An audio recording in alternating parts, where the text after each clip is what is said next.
Hello and welcome to the UK University Search YouTube channel. I hope you're having a good day today.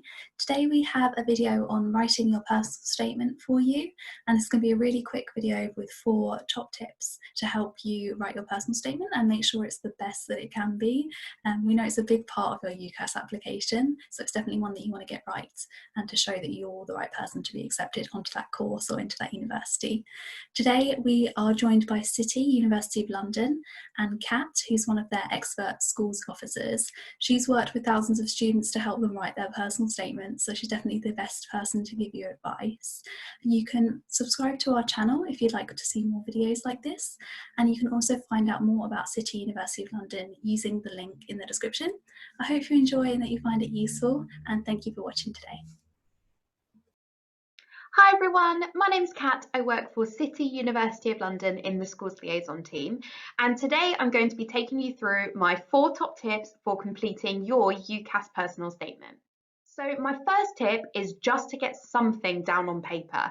Now I know that it can seem obvious, but I've known so many students who have spent days or weeks trying to find the perfect first word or the perfect first sentence, and actually that can be really overwhelming. So if you try and get some ideas down, whether that's just some notes, some bullet points, some headings, some prompt questions, anything that puts something on the page, then it can be really useful in helping you to generate some ideas of what else you can write.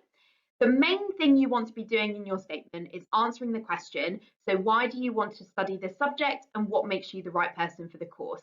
Sometimes the statement can go off into a little bit of a biography or something like that, but actually the aim is effectively an essay answering this question. So as much as possible, try and jot down your ideas in line with that. And then my other tips are around brainstorming. So thinking of the skills and experiences that you think are needed for the course that you've chosen, and then thinking of examples of where you have demonstrated those skills or participated in those experiences. We'll talk about it a bit more later on in this video, but those are the key parts of the content that we're looking for from your statement. So if you do your plan or your initial ideas like that, it'll help you to stay on track. The second tip is to set out your structure. So imagine an A4 page. The personal statement kind of looks weighted in this sort of area. So the main focus is on something called academic content. That's you talking about what you love about the subject, how you've engaged with it in your own time outside of sixth form, and then also talking about your sixth form studies. It's by far the biggest proportion of your personal statement. So that's where you need to be putting most of your energy when you're writing your statement. That hobbies and interests section needs to stay pretty small. And I say this because it often gets much bigger. So you do need to try and keep it as short and succinct as possible. You may have loads of things you want to mention in this paragraph. So if you do, put the best ones in your personal statement and then ask your sixth form staff to put the rest of them in your reference. That way the university still sees it, but you can keep that section contained. There is a word count limit to the personal statement. The maximum you can write is 4,000 characters, including spaces, which works out at about 600 to 700 words, depending on how long your words are. So you actually don't have that much space. So as much as possible, make sure that you're keeping it to the right content. I've given here some ideas of the content that you can put in each of your sections, and you may need to pause the video at this point to have a think about how you can include these. But this just will hopefully give you some prompts when you're writing your content of the sorts of things to focus on in each area. So the first 2 are around academic content. So it's the bit that really engages with the subject and talks about your sixth form studies. Then we have additional experience. This is often work experience, but we do recognise that work experience is very difficult to get at the moment. So do always check directly with any universities you're planning to apply to, because it may be they actually don't need work experience. Many of them won't. And then do think about any other experiences that you could include instead. So maybe expanding your love of subject evidence section to account for the fact that maybe some work experience is missing. But do remember that all work experience is valuable. So if you do have a part-time job, it's great to mention that. You will have gained lots of skills from that could be transferred to the course that you've chosen. Then hobbies and interests, I've already mentioned it, but just make sure to keep it brief, but do mention some stuff here. It's a great way for us to get to know you. And then your conclusion is your finishing section where you let us know maybe what your future career plans are or just what you're generally looking forward to at university. But it's a great way to just round off your personal statement and finish your content. Then the next section is focus your content on what universities are looking for. I touched on it at the beginning, but the personal statement does have a tendency sometimes to go a little bit off track. And remember that you are writing this so that you can get into the course that you're hoping to study.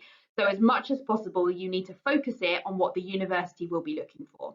So the key things you need to include are that you're really interested in the course. I know that that seems obvious, but it's really common that students forget to sound like they're excited about the subject they want to study, so do have a think about including that. Then we also want to see that you've researched the skills that are needed for the course and that you can demonstrate examples of where you have shown those skills. So I've given an example here. Many aspects of my role as a team leader at the local sports centre are useful skills for a nursing degree, in particular working shift patterns and completing and filing paperwork. This student has a work experience that's not related to the course that they've chosen, but they have done some research into what's needed for a nursing degree, and they've recognised that they do some of these in their role at the sports centre. So they've shown that they understand the subject, they've researched the skills needed, and they've demonstrated an experience where they have gained those skills. So this is the sort of way that you want to be writing your statement. So hopefully you'll find this useful for giving you some ideas of how you can mention your own experiences.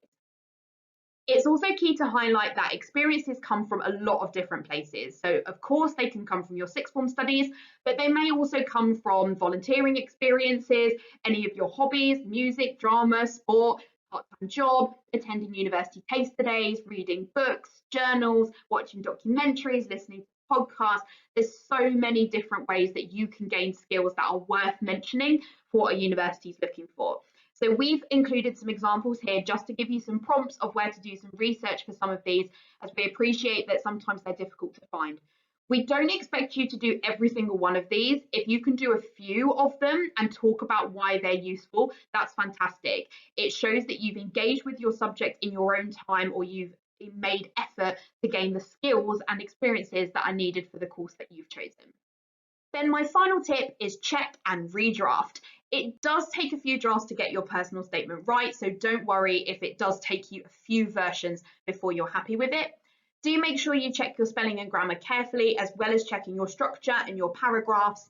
And do share drafts with other people if you think they'll be helpful. So whether that's sixth form staff, whether that's friends, whether that's family, anyone who you think will be objective but be observant about areas that you could improve or things that work really well in your personal statement, then do make sure that you share it with other people.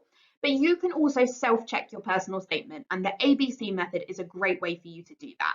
So for pretty much every point that you make in your statement, you need to meet A, B, and C. So A is the activity, it's a brief description of what you did. B is the benefit, so the skills gained from that experience. And then C is how does that prepare you for the course you're applying for. Now, most students are fantastic at writing the A and B part, but struggle when it comes to saying why it's relevant for the course. But that's the bit that we're interested in, because that is the bit that shows us that you understand the course, that you've researched it, and that you've thought about how your experiences are useful, and showing us that you're ready to take on this next step in progressing to university. So do make sure as much as possible you try and meet A, B, and C. And if you're really struggling to say why an experience is useful, it may be that it doesn't belong in your statement or that it needs to be redrafted. So it's a really useful tool for you to use when self-checking your statement. So that's a lot of tips for a short video, but hopefully you found this helpful. There is lots of support available online for writing your personal statement, so do some research into that and see what you can find out. If you have any questions, the City Schools Liaison team are more than happy to help. If you head to the link on screen, which is our UniBuddy page, click on the staff profile and then find the Schools Liaison account, just drop us a question and we'll be more than happy to help you. I've also included some links here of where you can find out more about City. It's really important while you're doing your university research to engage as much as possible with any universities you're shortlisting. So participate in any of these kinds of experiences to make sure you're making the most informed decision about your next steps. Otherwise, that's it for today's video. Thank you so much for listening, and I wish you all the best with your UCAS personal